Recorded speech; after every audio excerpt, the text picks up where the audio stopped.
Alrighty, good morning, gang. Welcome back to MAC1140 pre-calculus.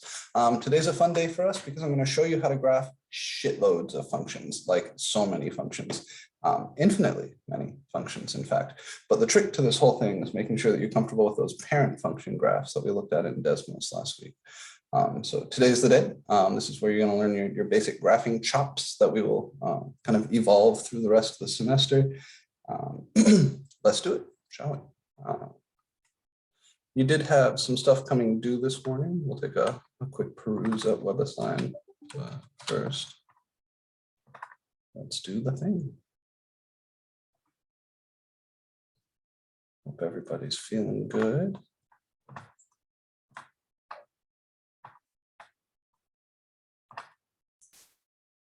I don't know if any of you are interested in the goings-on at Santa Fe's actual Northwest campus here, but there's something pretty cute that happened at the planetarium last night.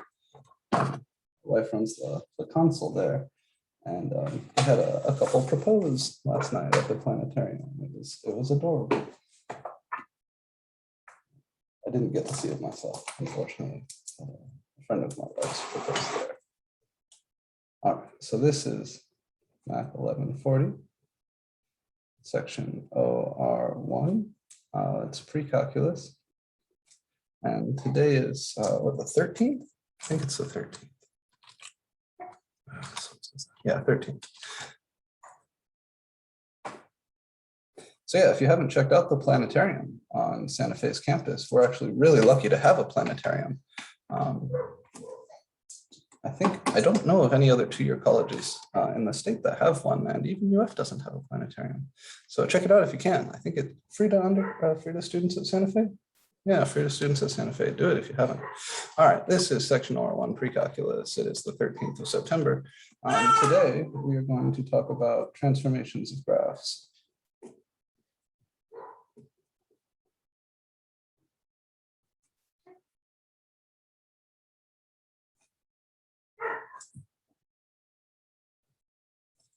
Which I think it's section 2.7.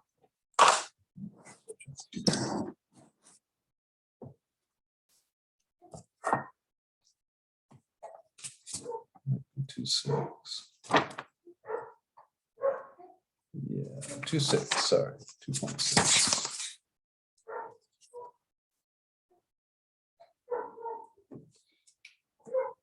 Oh. Announcement-y stuff. I guess we can just take a look at WebAssign together. Let's do that. So here's you guys in WebAssign. Right? Homework. No, I'm kidding.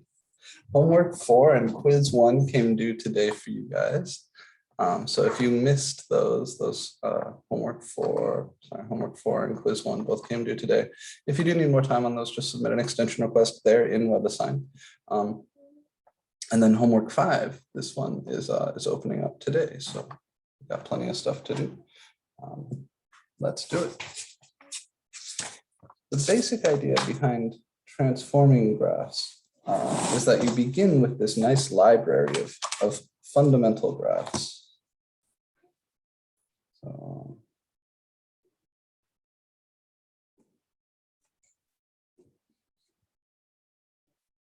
to begin the lesson,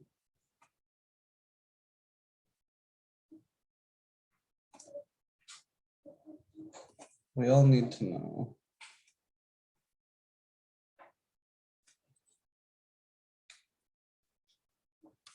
the basic, what I'm calling here, parent functions.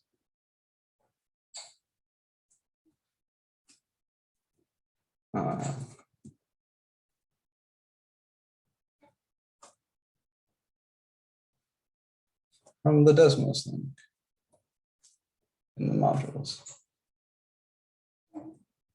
So your previous algebra classes have no doubt involved these functions and you were expected to know their graphs. I know college algebra here at Santa Fe does in some sense require students to learn the graphs of like basic power functions, which is really what these all are. These are all just power functions.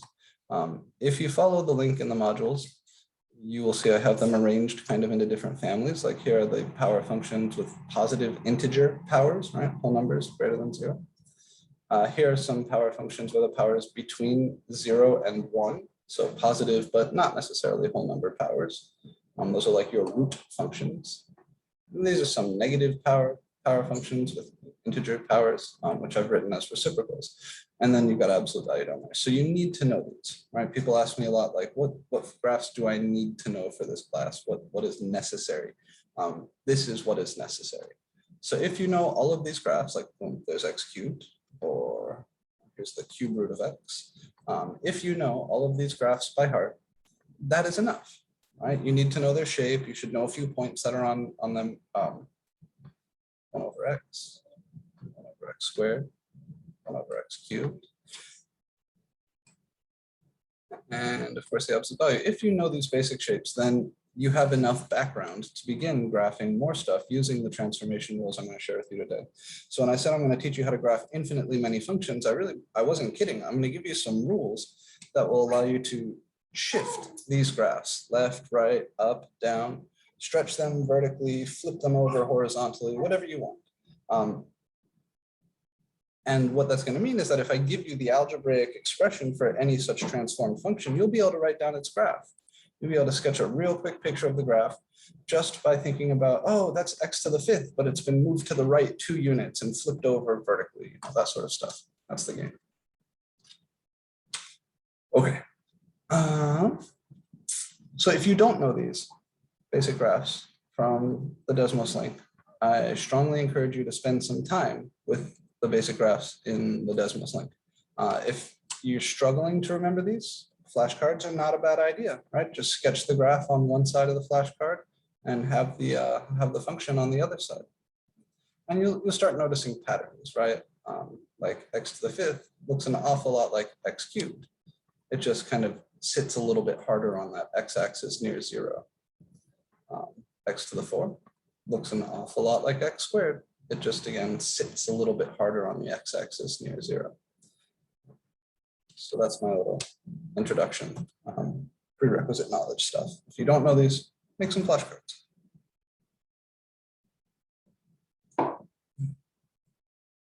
I think the way I'd like to get through this is by just working a few problems. We're going to sketch a few graphs. We're going to, for each kind of new transformation, we're going to plot some points to get our graph, and then we'll kind of see how we could have done it faster, and then we'll work another example where we don't, make a table or plot points. So we're just going to dive in. We're going to dive in with an example.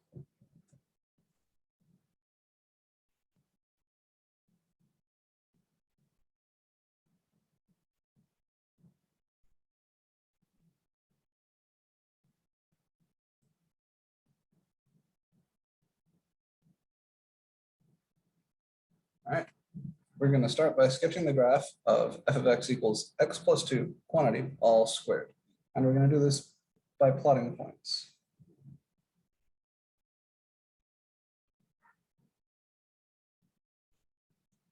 Okay, in other words, by making a table. And then once we've done that, we'll see how we could have done it a little bit quicker, and we'll look at a similar example. All right. So I'm going to graph this by plotting points, pretending like I don't know anything else about this function. Then I need to make a little table, inputs and outputs. Those will be ordered pairs. And I'm going to start over here at like -4, -3, -2, -1, 0. We'll do it like that. If you're wondering why I'm choosing the numbers I am over here, feel free to ask. In this case, it's just because I know what the axis of symmetry for this guy is, and I'm trying to help it be a little easier to see. All right, if I plug in -4 for x, then this will be -4 plus 2 all squared. -4 plus 2 is -2. -2 squared is +4. If I plug in -3 for x, then this will be -3 plus 2 all squared. -3 plus 2 is -1. -1 squared is +1. If I plug in -2 for x, then this piece will be -2 plus 2 all squared, which is 0 squared. And 0 squared on a good day is 0. If I plug in +1 for x, then this piece right here will be +1 plus 2 all squared, which is 3. I'm sorry, -1. We're on -1. Yeah. sorry, if I plug in -1 for x, this will be -1 plus 2, which is +1, all squared, which is 1. And if I plug in 0 for x here, then I'll have 0 plus 2 all squared, which is 2 squared, or 4. So I'm pretty confident anybody here could make this table. Maybe picking the numbers on the left, you pick different numbers, that's okay. But there's something special going on. You notice some symmetry around the -2 input, right? 0, 1, 4, 0, 1, 4. And we'll see that symmetry when we graph the thing.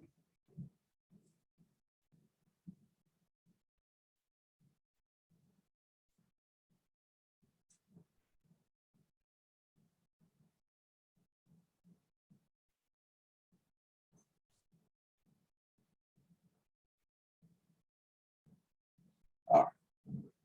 So this is going to be the graph y equals f of x, where f of x is x plus 2 quantity squared. And I'm just going to plot points. -4, 4 is up here. -3, 1, he's right here. -2, 0, chilling over here. -1, 1, right here. And 0, 4 is up here. So this graph looks parabolic. And we know that. We know this is a quadratic function. I'm sure everybody remembers that, even if you don't remember the details. Because this is, if you were to FOIL this out, this would have an x squared in it. You know that you're going to get some parabola, right? And maybe you remember your vertex form from college algebra or elsewhere, and you can see the vertex of this thing is at -2, 0, just from the expression. But the purpose of today's lecture is not to have you memorize the vertex form for a parabola, far from it. However, you can see the vertex form for a parabola as a consequence of what we're doing here today. So what I'd like to ask is, what basic function does this have the same shape as? What's the parent function here? Y equal x squared. Very good. So the parent function here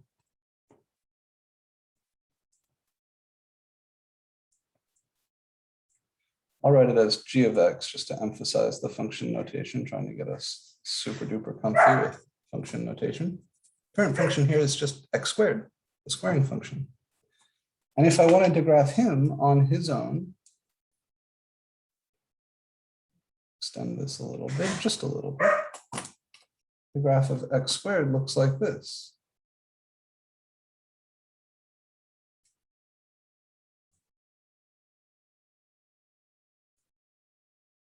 I'll just draw it in.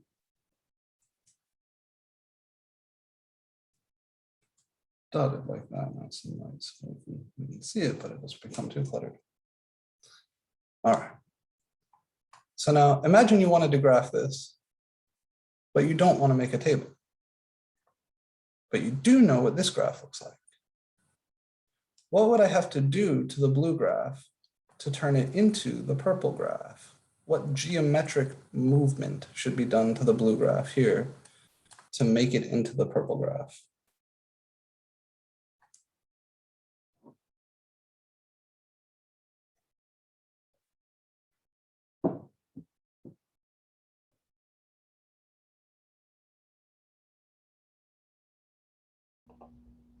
Shift left. Yeah, right? If you imagine that the blue graph has some handles on it, I could just pick it up and go and set it down. The thing to do is to move it to the left 2 units. That would make this point sit on top of this point. That would make this point sit on top of this point. That would make this point sit on top of this point. The whole graph would sit on top of the purple graph if I moved it to the left too. So the observation, we're going to observe that to get the graph of f of x equals x plus 2 quantity squared from the graph of the parent function g of x equals just good old-fashioned x squared, we shift the graph of g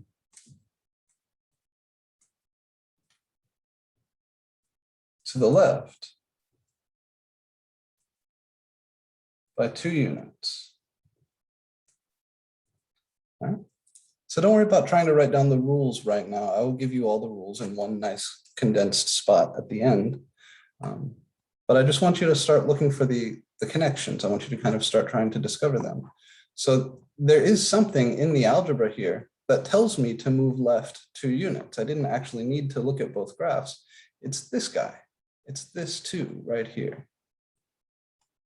Kind of if you compare the parent function, x squared, to this function, x plus 2 all squared, you see the difference is algebraically, you've kind of plugged in x plus 2 in place of x.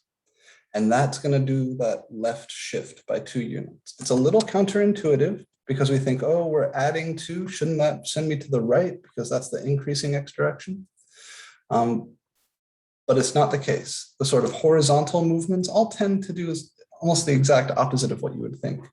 And if you're having trouble remembering which way does this go, left or right, you can always ask yourself, what x value do I need to plug in to get 0 out of this? And that's really the connection to the vertex form of a parabola, by the way.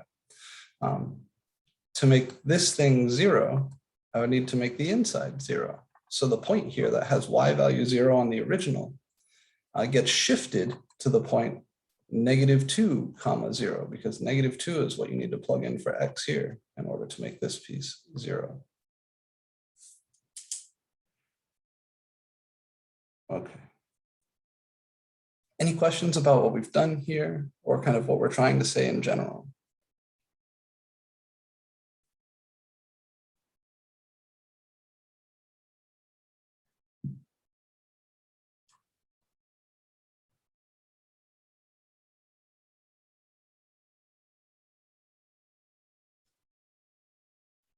Okay, if you guys are good, then we're going to do another example of a horizontally shifted graph. But this time we're not going to plot points. We're just going to try to read off the horizontal shift, sketch the parent function, and then deduce the new graph. Are we ready to do that?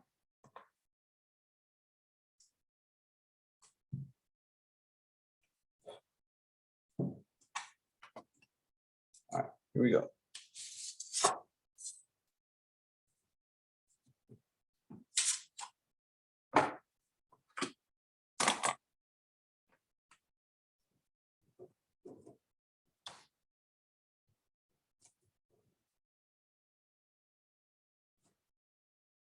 So we're going to sketch the graph of f of x equals 1 over parentheses x minus 3 all squared without making a table.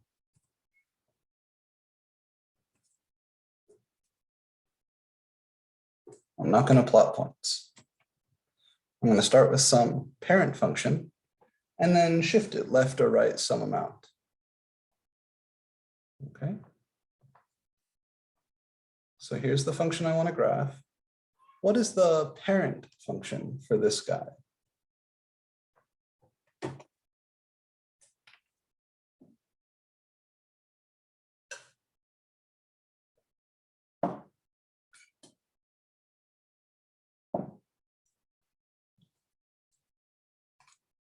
Which one of these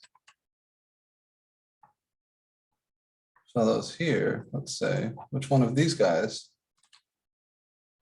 do we have to do something to get this guy? I see there's a comment in the chat. Yeah, Joyce in the chat is correct. It's 1 over x squared. That's the parent function, right? If you take 1 over x squared and just play with it a little bit, it will look like this. So first we observe the parent function.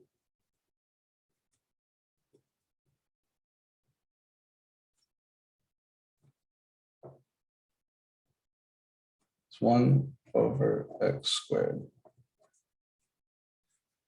We see that this function has been played with, right? It started as this guy, but then someone did something very similar to what we did in the last exercise to get this guy from it.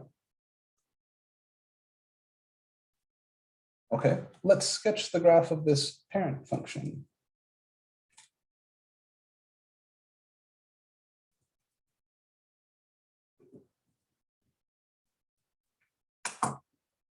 One over x squared has a vertical asymptote at x equals 0. And we can dash the whole thing here. And the graph looks like this.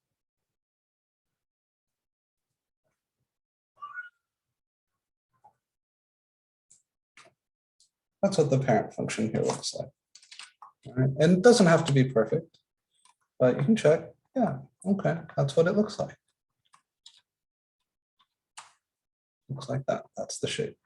Also has a horizontal asymptote. We'll talk about that stuff in detail when we get to the section on rational functions. So we've identified the parent function. We've remembered what its graph looks like. The other thing we need to do is state the transformation.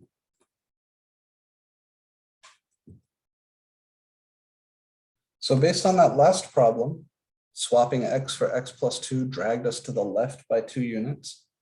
Based on that guy, what do you think we need to do to get this from this?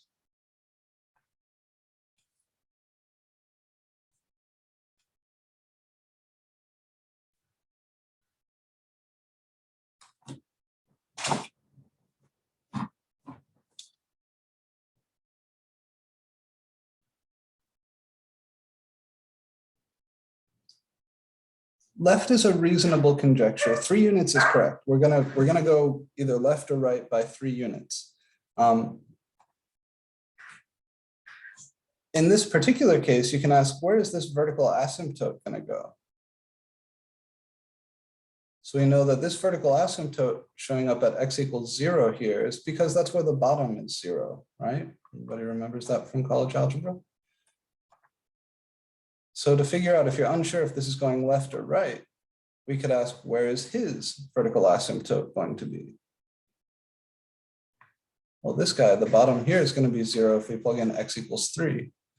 So it's true we're going horizontal, and it's true that we're going to move 3 units. But this one is a shift to the right by 3 units.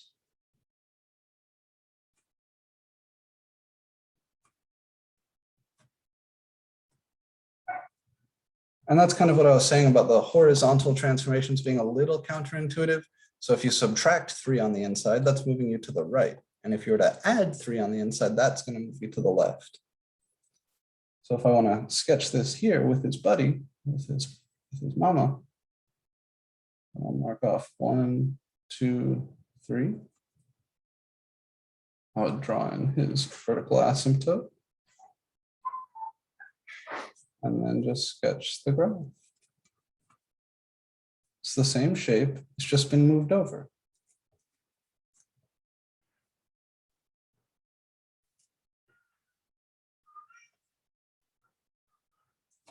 So this guy here is f of x equals 1 over x minus 3 squared.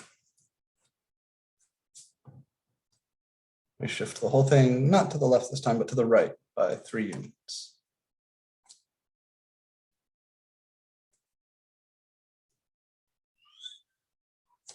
Okay.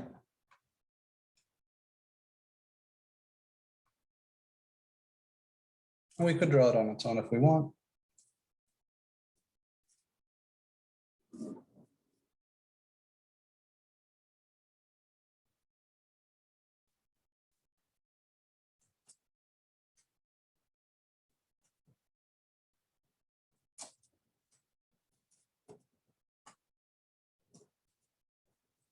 We can track a few specific points, and generally that's a good idea.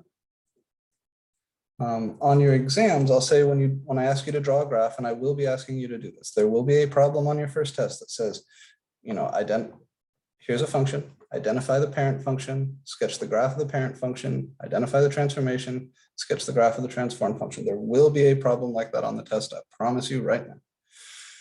On those problems, I will require that you label some points on the graph, 2 or 3 points, I'll tell you. And the easiest way to do that is to start with a few points on the graph of the parent function and to track where they go. So on the graph of the parent function here, 2 easy points are -1, 1 and +1, 1. Both of those points are on the graph of 1 over x squared. And if I shift these points to the right by 3 units, let's see what happens. I take 1, 1, and I don't fuck with its y value at all, but I shift it over to the right by 1, 2, 3 points, 3 units, then he's going to become 4, 1.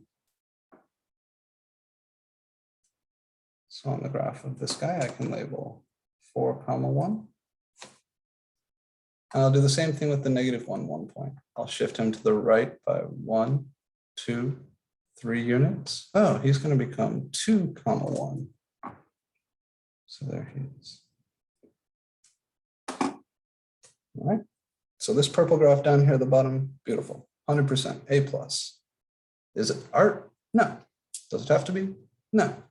Is it good enough for you to know what the shape of the thing is, to be able to talk about its general behavior, to not be surprised by results that you get by doing stuff with this?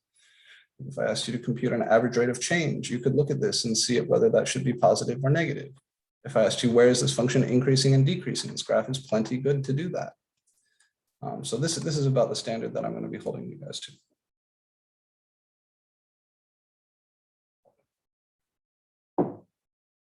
Questions on this?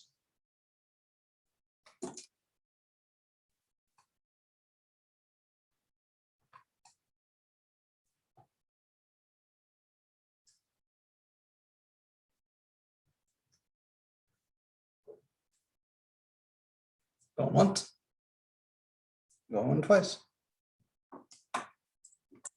Okay.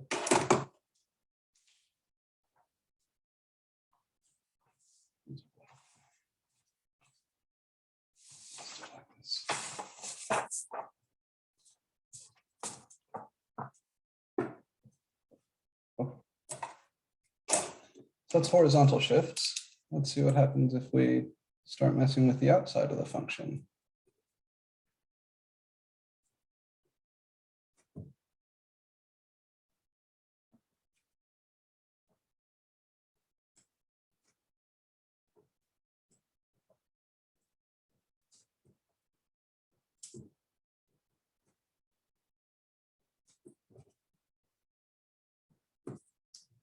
All right.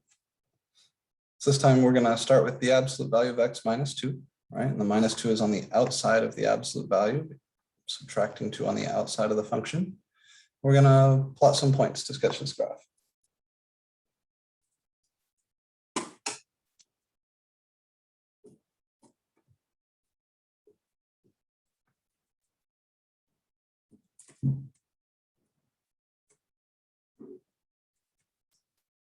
Again, I'm just going to pick easy numbers to plug in here, stuff like -2, -1, 0, 1, and 2. If I plug -2 in here, the absolute value of -2 is 2. 2 minus 2 is 0. Okay. If I plug -1 in here, the absolute value of -1 is 1. 1 minus 2 is -1. If I plug 0 in here, the absolute value of 0 is 0. 0 minus 2 is -2. If I plug +1 in here, the absolute value of 1 is 1. 1 minus 2 is -1. If I plug 2 in here, the absolute value of 2 is 2. 2 minus 2 is 0. If we're not 100% confident, I can add a few more x values to my table here. If I were to plug -3 in, the absolute value of -3 is +3. +3 minus 2 is +1, which is the same thing I get when I plug in +3. So the graph of this function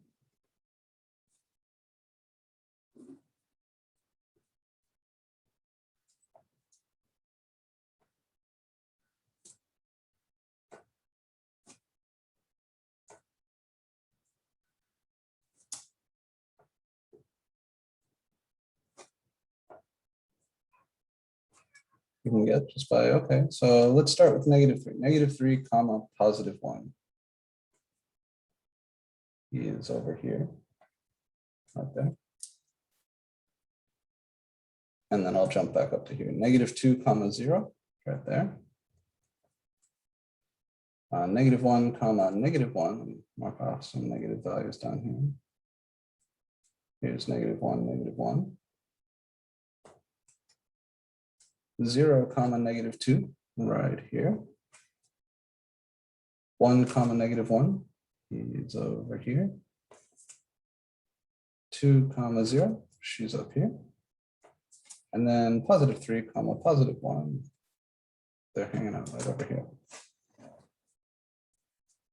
So with these points in, we can see that the graph of this guy, modulo my bad art skills, looks like this. And again, hopefully we remember that the absolute value function's general shape is this like V with a hard point down here. It's not curvy like a parabola. And you could throw in more x values to this table if you're really unsure, like, oh, is this supposed to get curvy down here? Well, you could plug in -1/2, -1/3, +1/5. And you'll realize, nope, all those points live along a straight line, nothing curvy about them at all. Just changes really suddenly here. So this is the graph, y equals f of x. And the question is, how could I have gotten this from the parent function without making the table? So here we'll ask, what was the parent function? What simple graph from that Desmos page has the same overall shape? And you'll tell me the parent function is? Absolute value. The absolute value of x. Oh, very good. Okay, here is the graph of the absolute value function just on its own.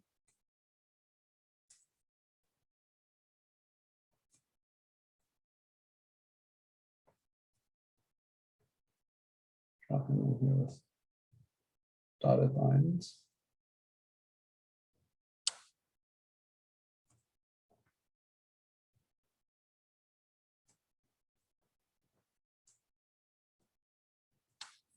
All right.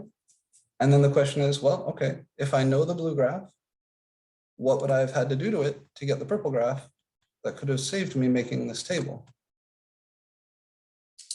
And the answer there is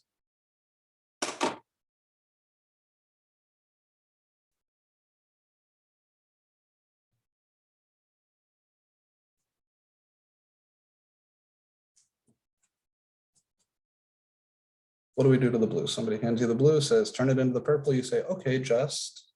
We're shifting it. We're going down vertically.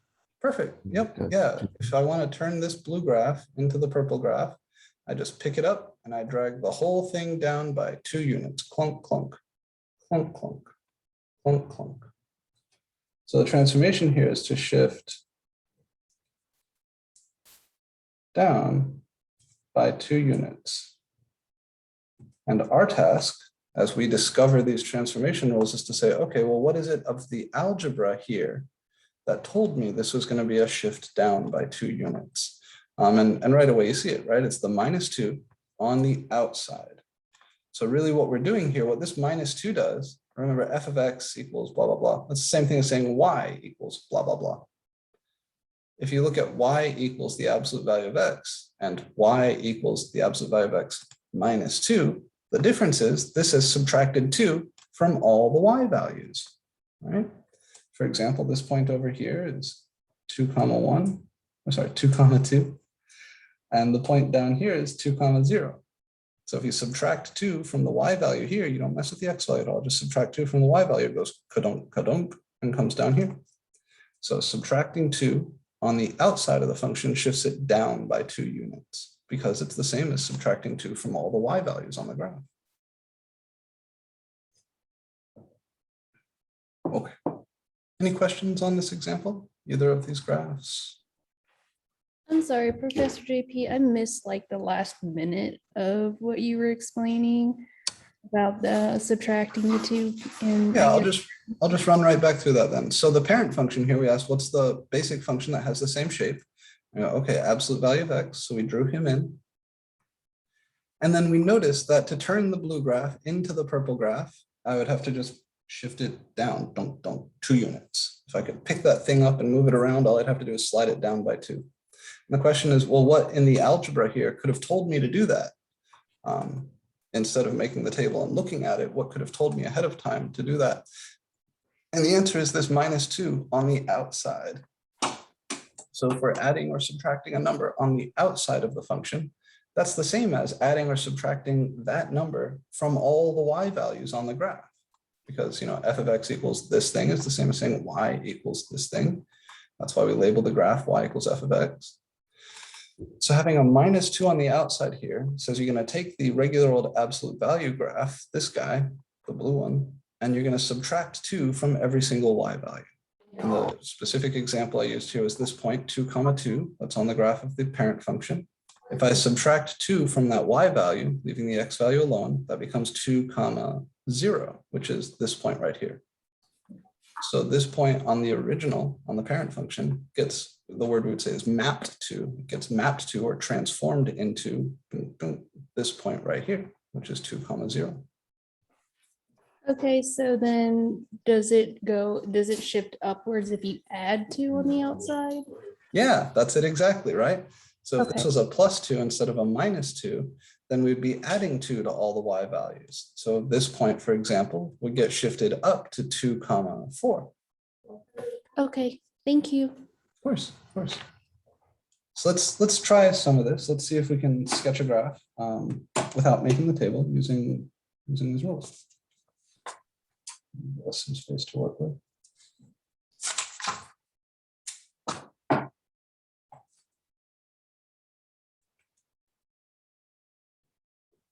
I'm going to say sketch f of x equals to x plus 3 all to the 4 plus 1 without making a table.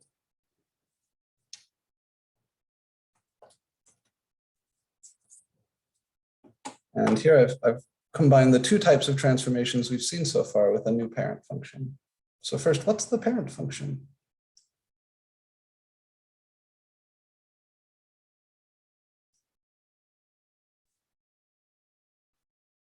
X to the power of 4.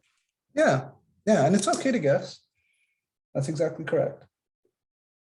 The parent function here, which I'll always call g of x, is just x to the 4.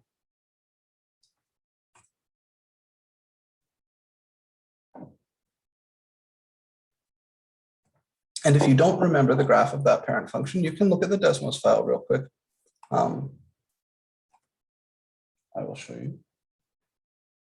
And I'll tell you how I remember it. If you have a positive integer power function like x squared, x cubed, x to the 4, x to the 5, x to the 6, x to the 7, any of those, then if the power is an even integer, it's going to have the same sort of shape as x squared. It's going to like do this sort of thing. And then the larger the power, the flatter it sits on the x-axis between -1 and 1. So I'll mark -1 and +1 here. So this is going to have that same basic shape as x squared, but it's going to be kind of squat. It's kind of like someone took x squared and flattened it out on the bottom. You can remind yourself, that's okay. The deal I'm going to ask you guys, as you work through this homework set, I don't mind if you have this Desmos open. Please don't graph anything else in Desmos, but if you need to look at these basic parent functions, that's okay. Draw your graphs by hand every time. Every single one of these problems in the homework, sketch the parent function by hand, and then sketch the transformed function by hand. I don't mind if you have this up to remind you of the parent functions, but if you do that, you will remember these. And that's the necessary thing, because on the test, you're not going to have any outside resources. You'll need to remember these. So that's my parent function. What are the transformations? Here, there's more than one. So transformations, plural. A left shift and up 1. Very good. So this 1 that's been added on the outside is a shift up by 1 unit. What's going on in here? Shift to the left. Very good. Yeah, it's a shift to the left by 3 units. So remember the inside stuff, kind of the opposite of what it looks like. The +3 doesn't take you to the right, it takes you to the left. So there's 2 transformations here. We're going to shift left 3 units. And we're going to shift up 1 unit. So I'll take this purple graph. I'm going to move everything to the left by 1, 2, 3. And then I'm going to move everything down by 1. I recommend drawing a sequence of graphs. All right, so I'll do the left shift first. 1, 2, 3. And then I just copy that same basic shape.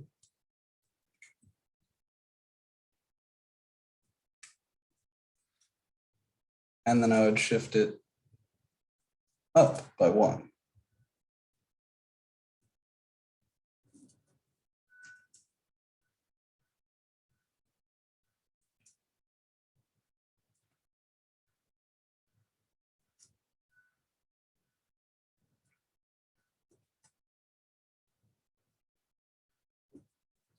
You notice I didn't have to find any y-intercepts or x-intercepts. I didn't have to do any calculation at all.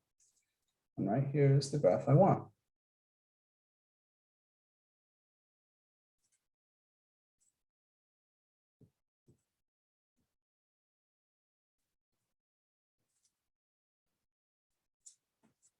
And if you did go hunting for x and y-intercepts, you'd end up necessarily with a very different looking picture, right? First off, it doesn't have any x-intercepts. Second, the y-intercept for this thing is going to be like way the fuck up here, like maybe way the fuck up here. It could be really far away. But this graph gives you exactly the stuff you want, right? You can see the shape, you can kind of see all the important features where you switch from decreasing to increasing. And most importantly, it was easy to get. No tables, no bullshit, no calculator, no hassle. First, any questions on how we arrived at this?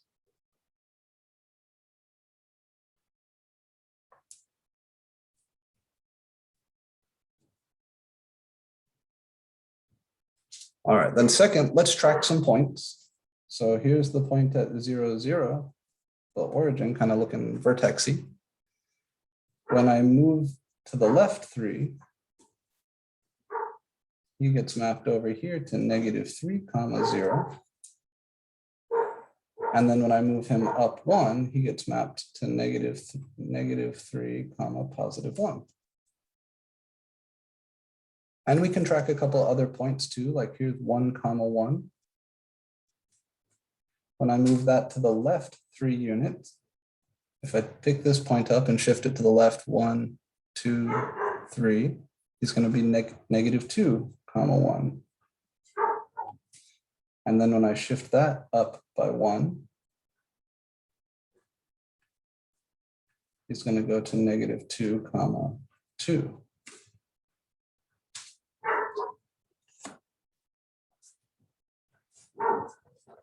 So again, this is something you'll have to do on the test. Sketch the parent function, transform the graph, track a few points. This is something you'll have to do on the test. Any questions about how I labeled those points on the graph of the final function?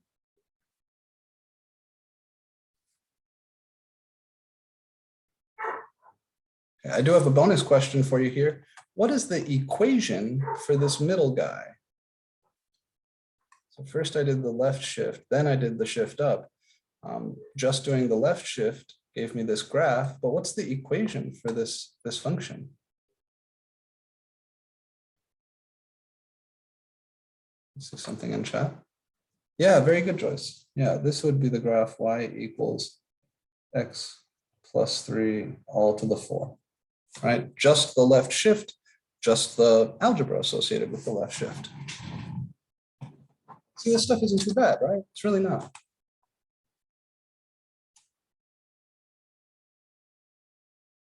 Okay. So those are the 2 kinds of shifts, right? You can do a vertical shift or a horizontal shift. It turns out the order you apply transformations does matter. And again, I'll give you the hard and fast rules at the end. We're going to stick to simple examples for now. But if you want to kind of put it in your brain early, we always do horizontal stuff before vertical stuff. Always horizontal first. There's two other types of transformations, and we'll always say, okay, do all the horizontal type transformation stuff, then do the vertical type transformation stuff.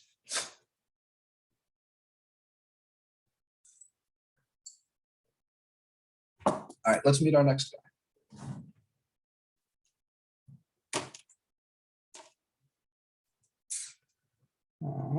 What should we do for this? How about something with a non-integer power?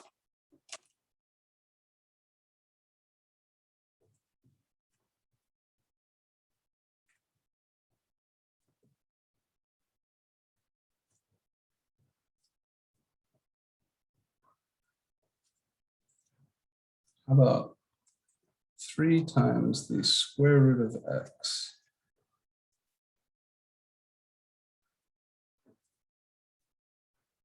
And since this is our first time seeing this type of transformation, we're going to plot points.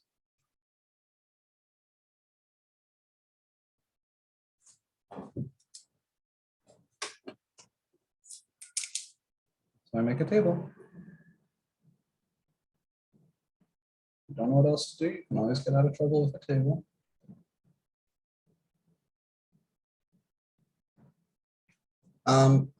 I shouldn't put like -3 or -2 or -1 here, right? What's the domain of this function?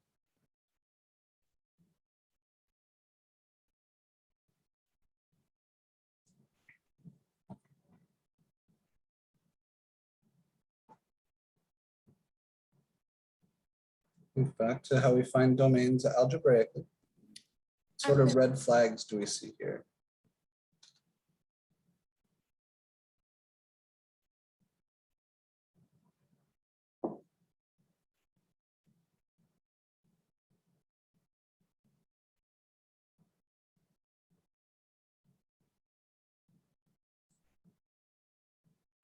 Wouldn't the domain be everything except 0 because it's a radical? If there was a variable, if this x was like downstairs in a fraction, like 1/x or 3/x, then that domain would be everything except 0.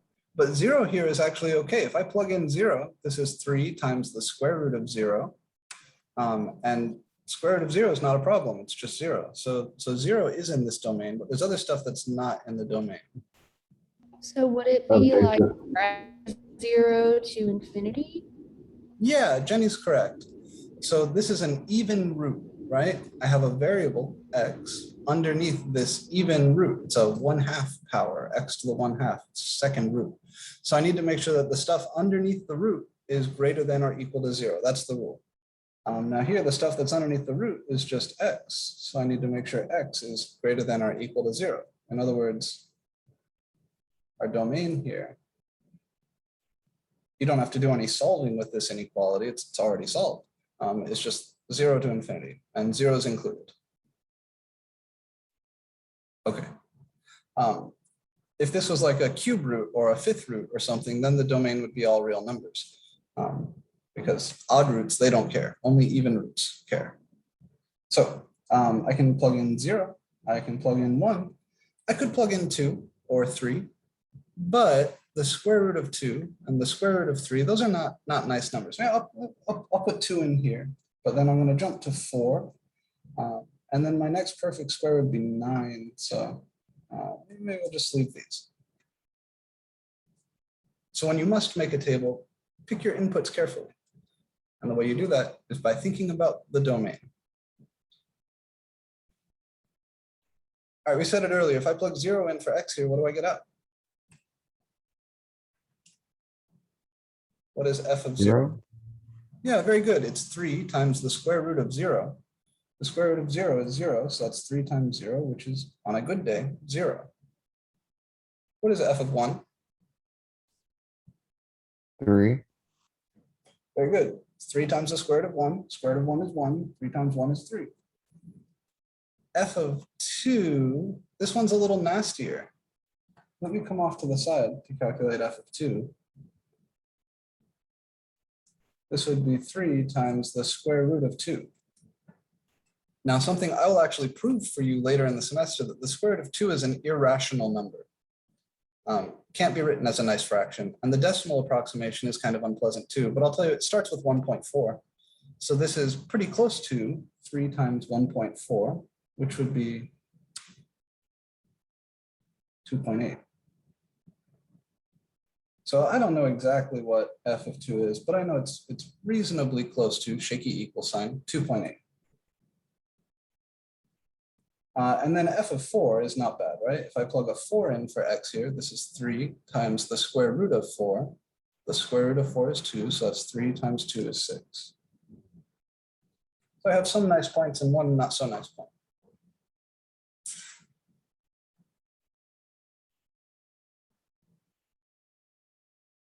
All right, let's sketch it.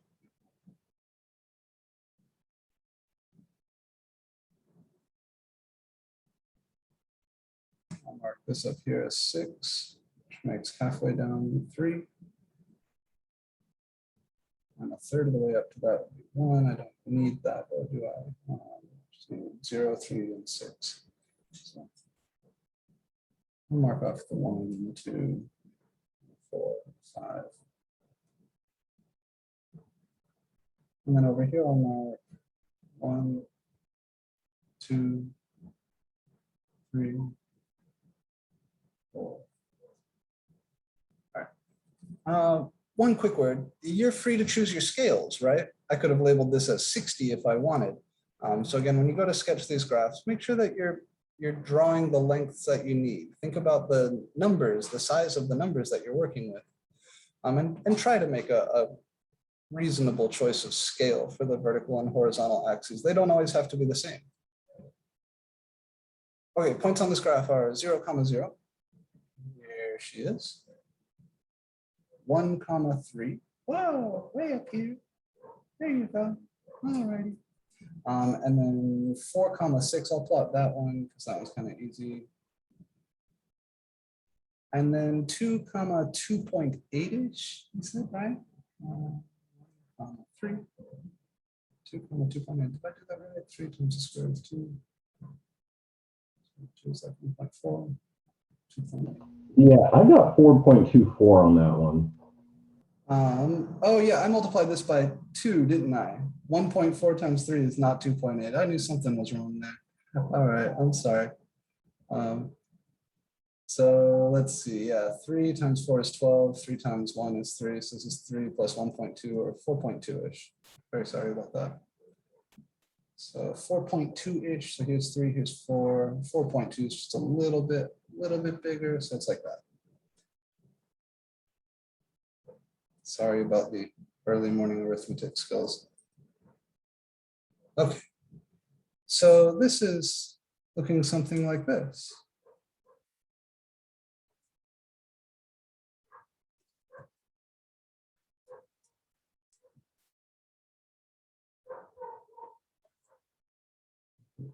Big fat points if we want.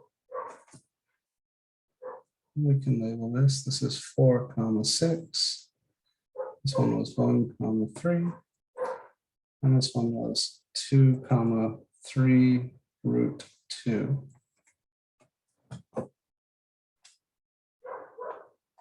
All right.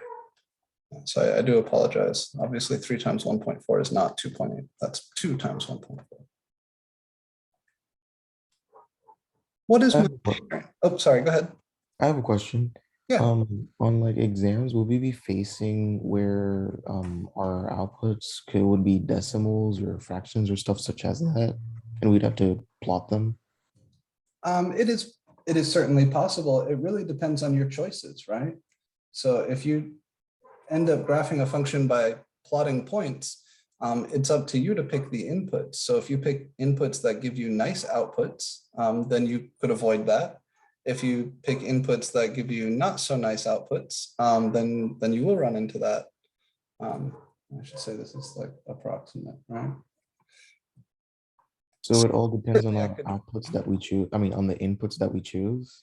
Yep. And it is also possible that I would construct a question in such a way that you had to do some work with non-integer numbers on your graph. I could build a function that has a vertical asymptote at x equals, 1.7, or a function that has an x-intercept at -3/2. And those are all things that you should be prepared to deal with.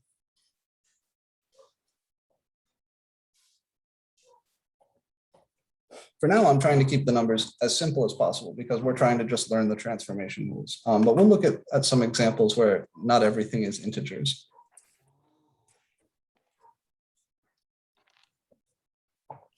Okay, let's do the thing. What is the parent function here? Would it be g of x equals square root of x? Yeah.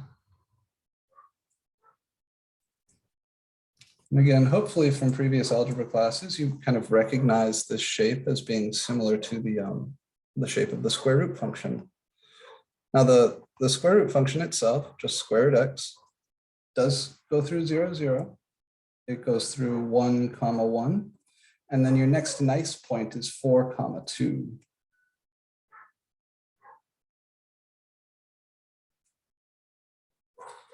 And it looks something like this.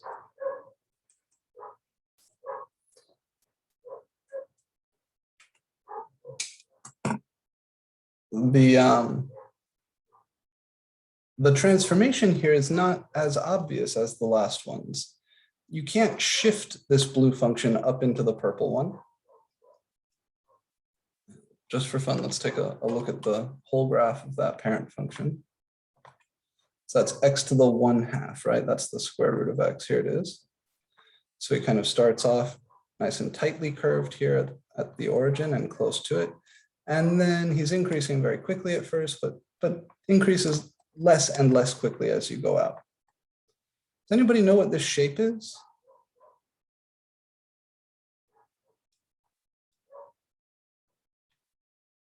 We might just think of it as the square root shape. What about now?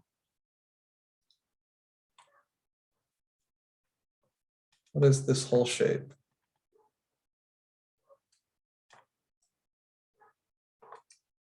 Feel free to turn your head sideways. It almost looks like x to the power of 4, but shifted. Well, actually what it is it's the same as x squared. The quadratic, right? Yeah, this is a parabola. It's a sideways parabola. This is the parabola x equals y squared.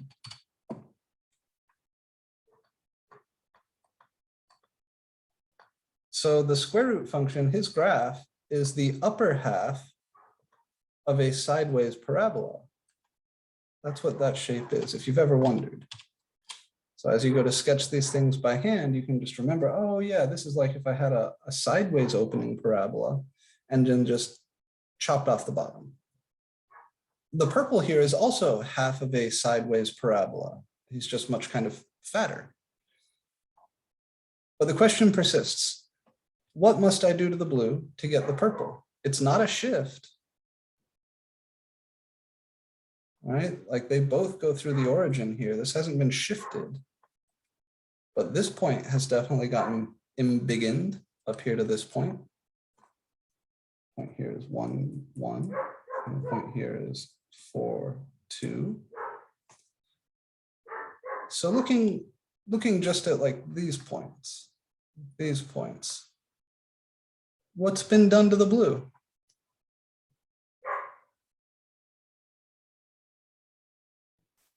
Isn't it like a reflection? A reflection usually involves some sort of flipping, right? That's what we mean by reflection. And these guys still have sort of the same orientation. Nobody's been flipped. The X values increase? Let's see. So the X value here is 0, 0 on both the blue and the purple. But then on the next one, Here, yeah. So let's think of this point as coming from this point. And this point as coming from this point. The x values are the same, right? For Oh, here. I meant to say, did I say X or did I say Y? I think you said x. Were you thinking y? Yeah, that's what I meant. Yeah, so what's happened to all these y values? As we go from the blue to the purple, the y values get bigger, smaller? They're growing exponentially.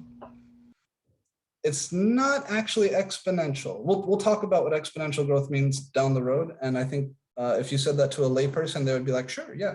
But exponential has a very particular meaning that we'll come to soon, but they're growing, right? This 1 turned into this 3. This 2, yeah, they tripled. This 2 turned into a 6. So what's going on here is this 3 on the outside, multiplying my square root function, has multiplied all the y values by 3. When you do that, when you take a graph and you multiply all the y values by 3, it's as though the blue is on a rubber sheet and you can go and stretch it. Let me show you.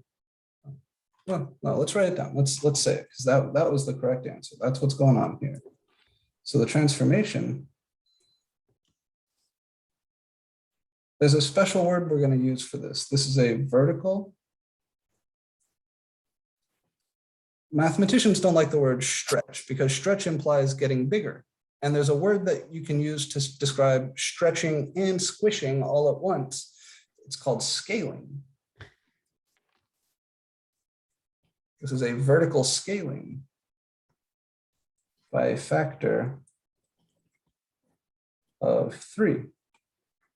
So just like when you hear about models, right? Any probably more the men than the women, but I don't know. Everybody built a little scale model, right? When you were a kid, like a little plastic car or something, airplane. They talk about it's a 1/10 scale model or a 1/5 scale model. That means that all the parts on the model are 1/10 the size of the parts on the real thing.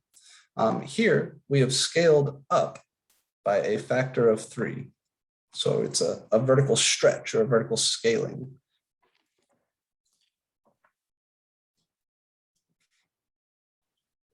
Now somebody said something about a reflection.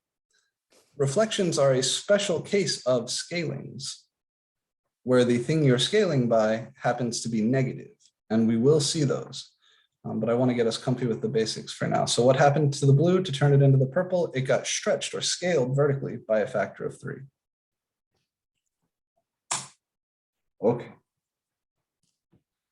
Any questions about how we got either of these graphs, how we identified the parent function, or what the transformation is and what it does?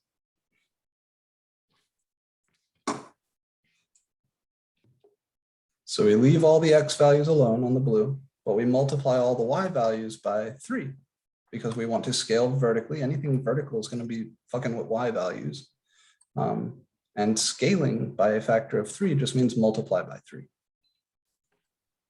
In higher dimensional mathematics, when we talk about 3, 4, 5, 10 dimensional spaces, numbers are called scalars because that's what they do. They stretch things or compress them. They scale. Okay. Let's look at another scaling example. This time we're going to do it without plotting points, without making a table. We're just going to do it barehanded. Bravely. I can't resist mixing in some other stuff, so let's do that as well.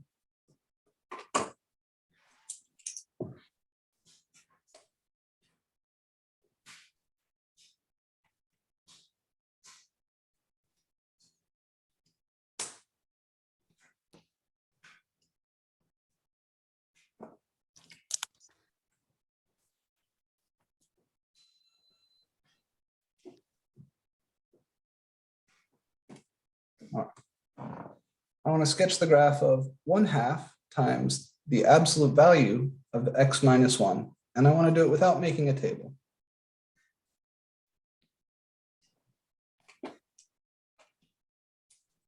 So just like the other ones, we want to do this without making a table.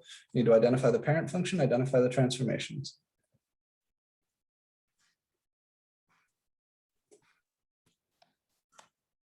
What is my parent function here?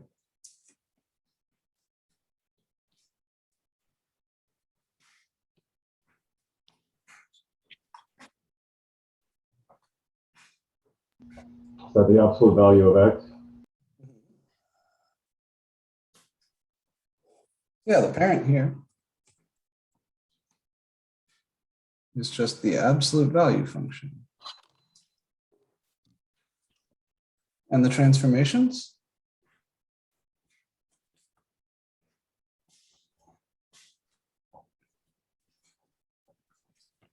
There's two of them. What are they?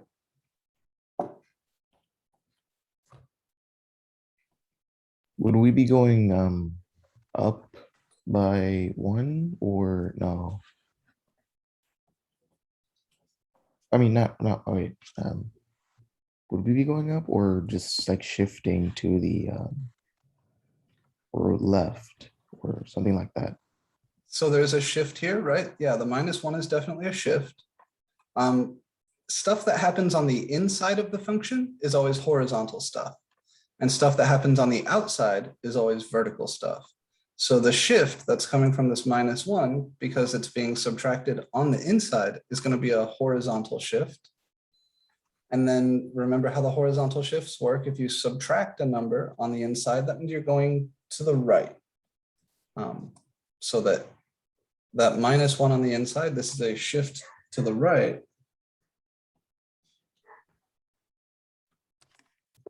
By 1 unit.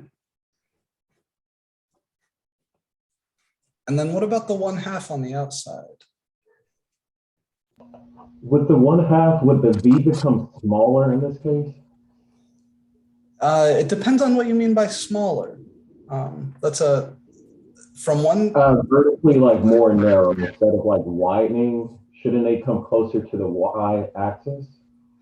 So like as it goes vertically. Yeah, let's think about this in the context of the square root thing that we just did. So here you can still see it, right? Here's the parent function, and here's the transformed function. When we multiplied this parent function by 3, it stretched vertically, it got taller. Because we were multiplying all the y values on the graph by 3. If you think about just this 1/2, he's multiplying all the y values on this graph by 1/2. And since 1/2 is smaller than 1, that's going to be making all those y values shrink. So what's going to happen here is that the graph will get smaller in the sense that all the y values get knocked down by a factor of 1/2. So this is a vertical scaling by a factor of 1/2. And that's going to be a vertical compression, some people call it, or a vertical shrinking. We're going to take all the y values on the shifted graph and multiply them by 1/2. So let's run through these transformations. We'll do a little sequence of graphs here. I'm going to start with the regular absolute value. It looks like this. Then I'm going to shift it to the right by 1 unit. I'll track some points here. How about like 1, 1, 0, 0, and -1, 1. When I shift that graph to the right 1 unit, 0, 0 goes to 1, 0. This point goes to 1, 0. This point, when I shift it right by 1 unit, goes to 0, 1. And 1, 1, when I shift it to the right 1 unit, goes to 2, 1. So this is 2, 1, this is 1, 0, and this is 0, 1. So there's my shifted graph, just the shift. And then what we're going to do is we're going to multiply all the y values by 1/2. So it might be nice to have a couple other points on here. What do you think this point is? This is 1, 0. This is 2, 1. What do we think this guy might be?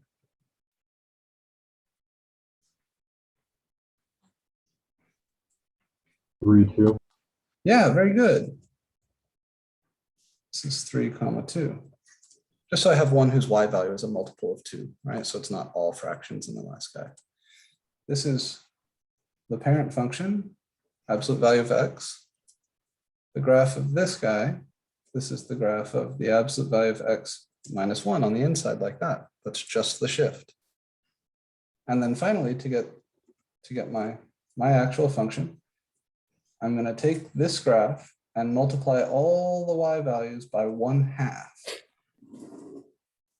Right? Because I want y equals 1/2 absolute x minus 1. The difference between this and this is that this guy has had all those y values multiplied by 1/2. So if you take 1, 0 and you multiply its y value by 1/2, it stays 1, 0. If you take 0, 1 and multiply that y value by 1/2, it becomes 0, 1/2.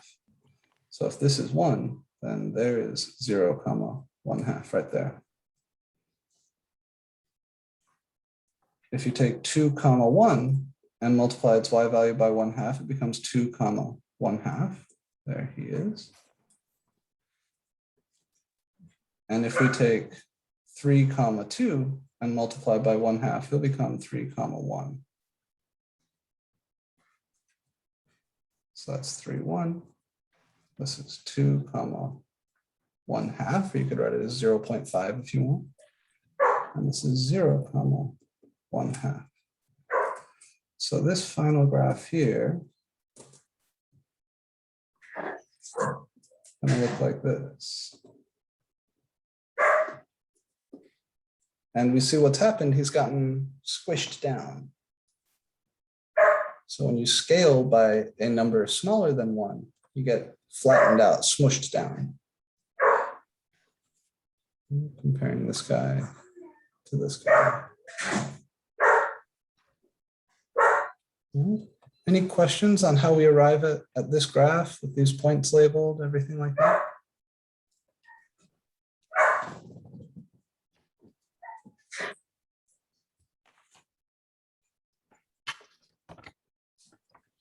What am I doing? All right, we are almost out of time. I need to share with you one more transformation type.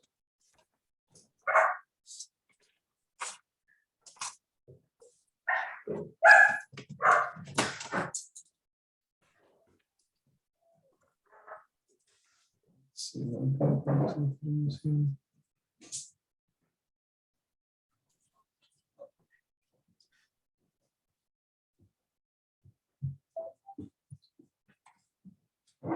Let me do.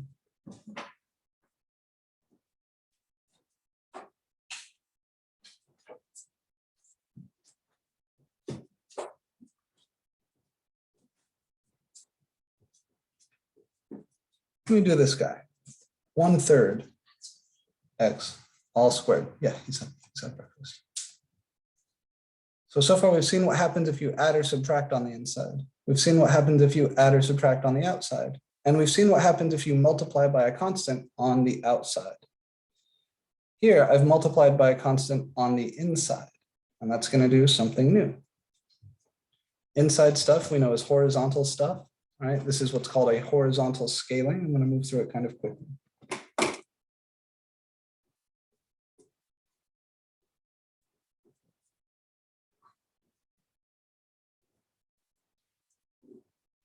In order to get nice numbers out of this, I'm going to choose x values that are multiples of 3, right? Because I'm multiplying by 1/3 before squaring. I want nice stuff.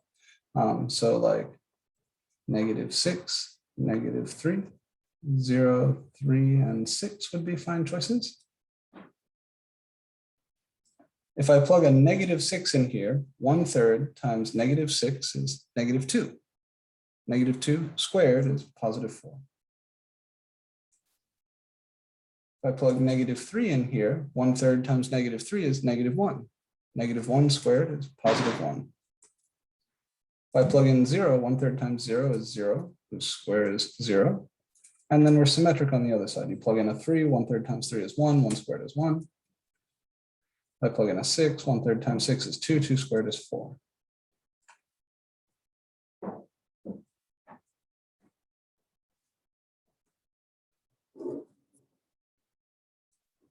So we go 1, 2, 3, 4, 5, 6. And the other side, 1, 2, 3, 4, 5, -6, -3, -1, and 1, 2, 3, 4. All right.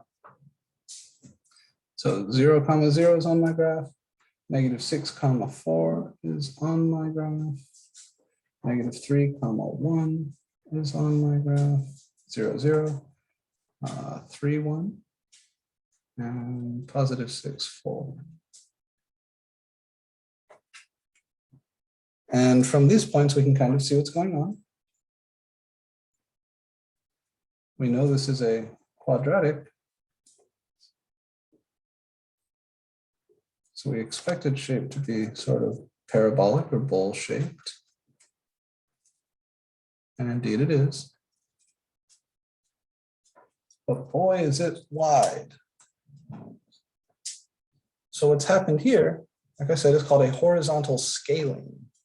I multiplied by a number on the inside. And what that does is, multiplying on the outside stretches or shrinks vertically. Multiplying on the inside stretches or shrinks horizontally. That's called a horizontal scaling. The parent function is definitely x squared.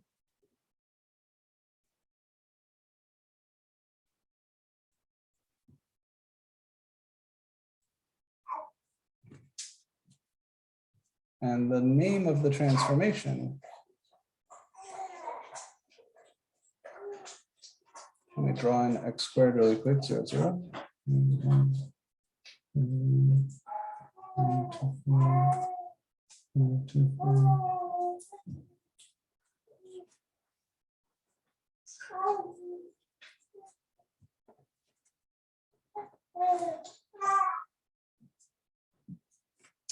You see what I've done, right? If I take the blue and I go stretch, then I can turn it into the purple.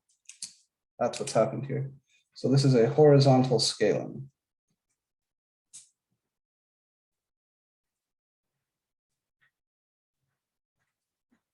Right, and in this case, it's by a factor of 3, which is kind of counterintuitive, right? It's a 1/3 inside. Why by 3? Well, would you agree that the purple is 3 times fatter, 3 times wider than the blue? I think so, right? This distance from the y-axis to here, this distance is 3 times the size of this distance. So when I said earlier that the horizontal stuff is somewhat counterintuitive, this is what I meant, right? So that subtracting on the inside moves you to the right, adding on the inside moves you to the left, a little counterintuitive, a little bit the opposite of what you'd think. Here, multiplying on the inside by a constant, it is a scaling thing, but it's a little bit the opposite of what you'd think. Multiplying by a 1/3 on the inside didn't shrink us in, which is maybe intuitively what would happen in your mind. It brought us way out. So in particular, at this point here, 2, 4 gets stretched out to this point here, 6, 4. Now we're running a little bit short on time, so I want to write down the rules for you so you have them in one place. Next time we're going to look at some special cases of these. But here we go.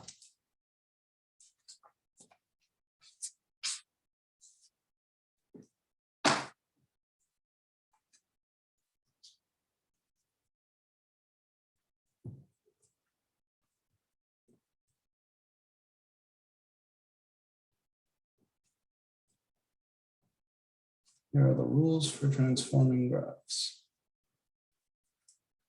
You want to do your transformations in this order.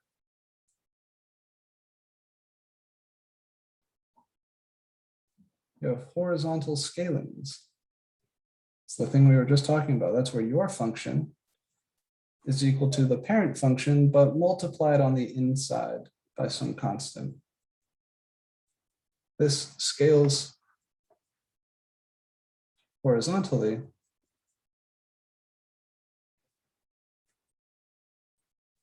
by a factor not of C, but of 1 over C, right? So like if you have a 2 multiplying on the inside, you're going to multiply all the x values by 1/2. It's going to bring you in. And if you multiply on the inside by like a 1/3, you saw in that last example, it's going to stretch you out by a factor of 3.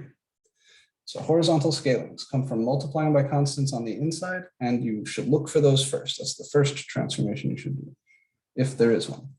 Next is horizontal shifts.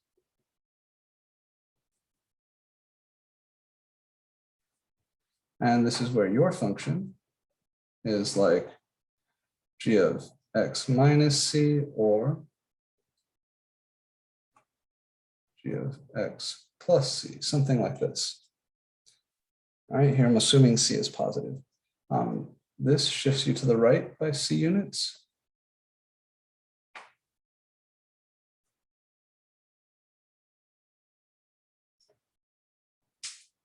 And this guy shifts you left by c units.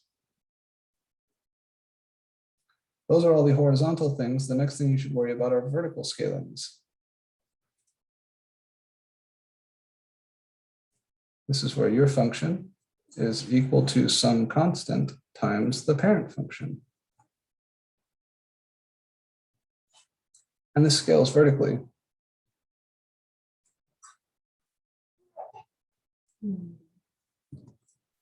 By a factor of c. In other words, here you just multiply all the y values by c. And then the last thing you want to do are any vertical shifts.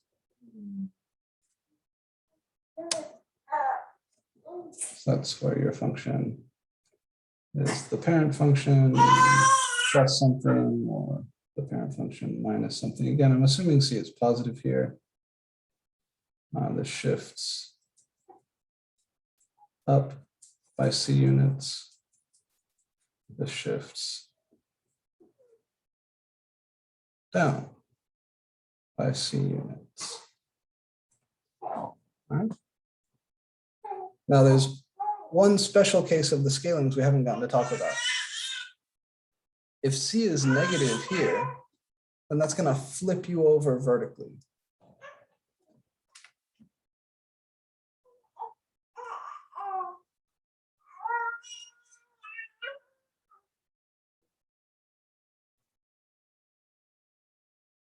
Right? If I multiply all the y values by a negative, not only are they going to stretch or compress, they're also going to get flipped over the x-axis.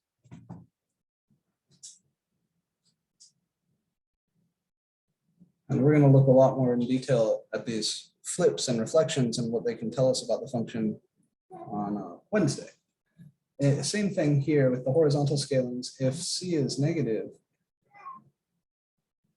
then this is going to also have a horizontal flip, which is a flip over the y-axis. All right, and there's some very important symmetries related to functions being called even or odd that are all about how they interact with horizontal flips and vertical flips. So we will look at that sort of stuff next time, along with some more examples of transformations. You have a homework open in WebAssign that you need to be working on. It's due on Wednesday, and it's just this stuff. It's just sketching graphs of transformed functions. Please draw the graphs by hand as you work the homework. If you don't practice that, you're going to be caught out on the test. And this is a super important skill all the way through the calc sequence. So please, as you do this homework, don't just guess the graphs in WebAssign. That's a terrible waste of your time. Draw them by hand and then see which ones match. If you do that, you'll be well prepared for the test. If you don't do that, you will not. And again, you will have to do this on the test, right? There absolutely will be a problem that says, here's a function, state the parent function, state the transformations, graph the parent function, graph the transform function. So it's worth your time to practice. Any questions before I let you guys go? Our test is like next week, correct? We're getting there, yeah. So I do appreciate that. After we finish the section on inverse functions, we will be ready for the test. So your syllabus, let's take a look. So this is here.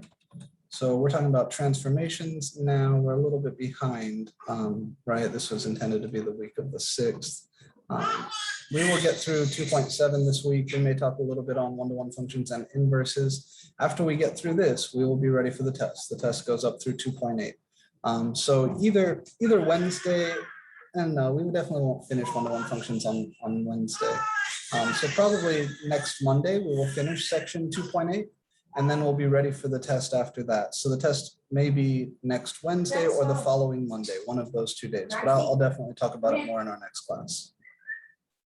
Okay, thank you. No problem. Alrighty, guys, I got to run. I got another class that's about to start. So I hope you have a good rest of your day. Please work hard on this homework. Make sure you draw the graphs by hand as you practice. If you need help, I'll be in office hours from 1 to 2, or you can always send me a Canvas message or hop on the Discord. Take care.